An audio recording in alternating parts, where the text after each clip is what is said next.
Ladies and gentlemen, how you doing? It's John the Ninja live in the dojo, aka the Dojang, aka you should finish it. You know it by now, but it's the John the Ninja Studios.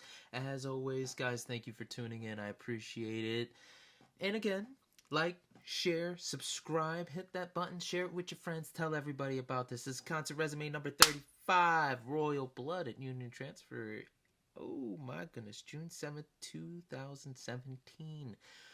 Damn, 4 years ago, almost 5 years ago. Wow, that's amazing how time flies, but it was a good time with my buddy Zack Hackett, so let's get into it.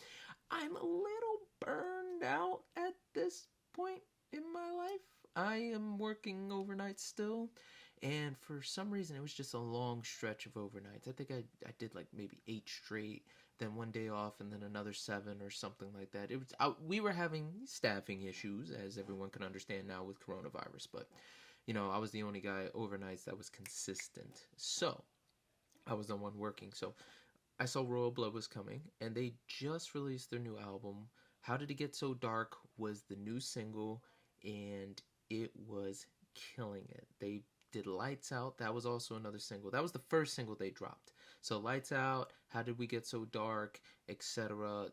Royal Blood is on the move. Okay, they released the new album, and they were causing a buzz I haven't seen in a while. Like, usually when an artist drops new music, it's like, okay, everybody knows about it, but they're not really like, oh my gosh.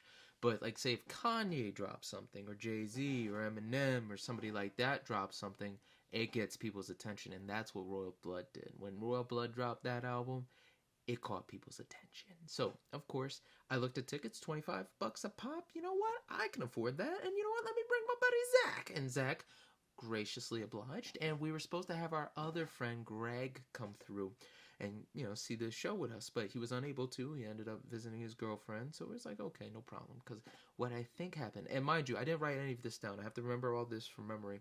I think he came to visit Zack, and they were at his house for a little bit, but then they ditched and went go and did something else. So Zack wasn't mad. He's like, go do your thing. Or maybe he was, I don't know, he didn't tell me. All I know is we're all still really good friends. We were all at Zack's wedding, so we're golden. So we're planning to go. So I do the hour drive back up to Drexel Hill from Vineland, New Jersey, and I was supposed to meet Royal Blood. They were going into MMR to talk to Jackson, and I asked Sarah, the producer, if I could come. She said no problem. So I woke up late. I was so tired, and I drove up to MMR. And by the time I got there, they were gone. I was like, it was a little annoying. I was like, damn it, you know what? If I wasn't so damn tired, and if I wasn't working all the time, I would have met Royal Blood and got a picture. And I'm just like, ah! I remember that drive. And hindsight is 2020, because what happened afterwards more than made up for it. So either way, I get to Zack's house after visiting MMR and saying hi to everybody, and he's like, hey man, you good to go? Yeah. And he's like, do you want to eat? So we ended up going to, I think, a McDonald's in Drexel Hill, or maybe it was Burger King. I can't remember. But we ended up going inside. We got our food. We got back in the car. We were going to drive there and park and eat there. But I was like, you know what? Let me go back inside. Let me go to the bathroom. So I go to the bathroom, and I'm like, you know what? Damn. I forgot my phone. So I was like, oh, it's fine, whatever. So I go back, I sit down, I grab my phone, I swipe it on, and what do I see? I see a new screen saver picture of this. And I'm like, what the hell, bro? And he started laughing, and I couldn't help it. It was a really good, it was well timed, it was perfect. So we leave from there, and we go to the show, and we're laughing about. I don't even think we went to a bar or a pub. We just went straight to Union Transfer, parked, ate in the car, and we're just talking about life, And we go inside, and I think it was this show. It might have been the other show. So I want to say I saw Bill West in there, and he was in a biker jacket. It might have been here, or it might have been Highly Suspect. I want to say it was here. But either way, we're there, we're chilling, and just something about seeing these new and up and coming bands really just is a joy. You know, even if they're like making it or it's their heyday and you're like, oh my god, I don't know if they're ever going to be great again or if they're going to continue their success like Royal Blood and all these other bands have. It's really fun to be like, hey, I was a part of that when they first made it. It's like the time I mentioned it already in another concert resume. I should have went to go see 21 Pilots, but I opted out of it, and now like they're huge, and now I'm gonna try and see them the next time they come around. But nothing like seeing these bands that are like golding, killing it now. The Shelterers come out, they're the opening band, they do their thing, it's nice, but Royal Blood comes out, steal the show. They got this nice little light display, and the first thing I noticed, Ben, their drummer, comes out and he's got a Ben FM shirt on. And I'm like, oh, I'm taking pictures. So I got all the best pics I could with the crappiest phone you can imagine. I got those pictures and I just snip, and I tried getting him into motion, but he was just moving so much. I was like, damn, but it was really cool because they were in studio and they got a Ben FM shirt. So I was like, oh, I'm definitely going to post that after. So I did. I posted it on Facebook, and the company asked if they could use it. And I said, go ahead. So that was nice to get the photo credit for that. But they came out, stole the show, of course. You know, really talented guys. And this time around, I know how they're getting their sound. You know, I did the research. Okay, he's playing a bass, special strings, and you know he's hooked up this and that into it. So that's how it sounds like there's more than one person playing. Like now, I'm gear savvy onto what they are doing. Of course, me listening to them since college, I used to just grab my guitar, and I wouldn't even play it on the bass. I would play it on guitar and try and find what would sound equal to that. Because you can do that. There are certain songs, like my favorite one to do it with is Metallica's For Whom the Bell Tolls. There's a certain spot on the guitar in easy tuning where you can play it and it'll sound like the bass part. You know, of course it's not, but you get the idea. So that's what I would do for Royal Blood.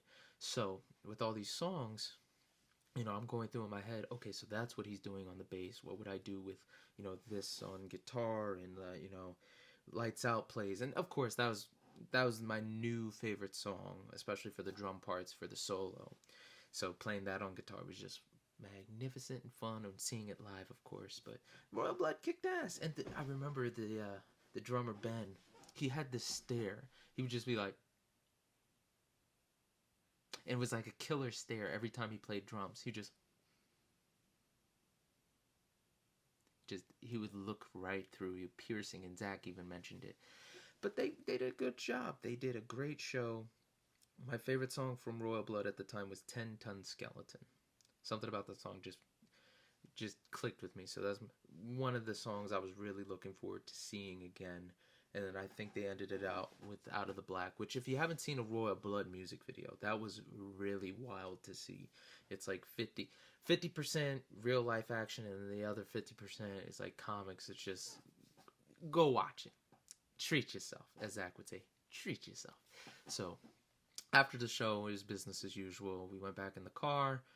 Zack drove us home, and, you know, I had a good night's sleep after that. I think I was off, too. Yes, I was, okay, because I was working overnight, so I probably went to work later that day.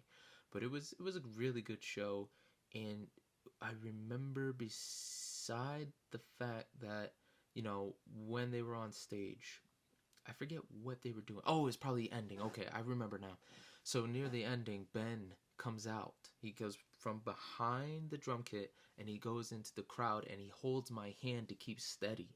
Remember the part I told you that I missed meeting them? Well, there was my handshake. I got to hold his hand and keep him steady while he was on the guardrail, you know, waving to fans or clapping their hands or stuff like that, whatever he was doing. But that was specifically written in the notes. I forgot all about that. And then, even better, after the show, you know, we were waiting, trying to get set lists, trying to find pics or anything. He opens the door. There's a backstage area to Union Transfer. So I see the door open, and he's talking to a kid. And he's like real quick about it. He's like, hey, you know, here you go, man. I hope you have a great time, stuff like that. And the kid walks away happy. And as soon as like he's done, I was like, hey, Ben. And he slams the door. And I was like, all right, cool. But to see them do that with that fan, that little kid, was by far that was probably the coolest moment of the night. You know, again, you don't know if all these fans are going to rush the kid, get him out of the way. You don't know what's going to happen. So for him to, get him something, acknowledge him, be like, hey man, we'll keep in touch, blah blah blah. It's really cool. So let's go to what the set lists were. The Shelterers did Bird Watching was number 1. That's really popular around here in Jersey. Shirley Burn, number 3 was Really Wanted You. Oh God, that's hitting a little too close to home. For John, number 4 was Liar, 5 was Gold, 6 was Never Look Behind You. And 7 was Rebel Heart, 8 was The Ghost Is Gone, and number 9 was Lost Woman, the Yardbirds cover. So let's go to Royal Blood. And also, fun fact, before we get to that, I bought this shirt at that show. I've worn it a lot since then. Where Are You Now was number 1. Lights Out, number 2. Come On Over was number 3. I Only Lie When I Love You was number 4. That's off the new album. Little Monster with the drum solo. 6, Hook, Line, and Sinker. 7, Blood Hands. 8, Figure It Out. Number 9 was Better Strangers. 10 was Close Change. 10 Tone Skeleton, which is actually that was 11. 10 was Loose Change. 11 was 10 Ton Skeleton, and number 12 was Out of the Black. That was Royal Blood at Union Transfer. Let's see what the date was on that. June 7th, 2017. Woo! Yikes. That was a good show. But guys, I'm looking. This is gonna be it. The next concert resume is gonna be the end of book 1, my first concert resume booklet, and I can only say this concert changed my life in a way I would have never expected. And not just the usual change my life was I was inspired, I did this and that, and it all stayed at this one show. No. What happened at this show actually ended up affecting multiple other shows, ended up affecting me years down the line, and it gave me one of my best friends of all time. So, number 36, concert resume. It took place July 13th, 2017. It was Foreigner, Cheap Trick, and Jason Bottom with his Led Zeppelin Experience. So guys, until next time, be smart, be mindful, and God bless you guys. As always, Ninja out.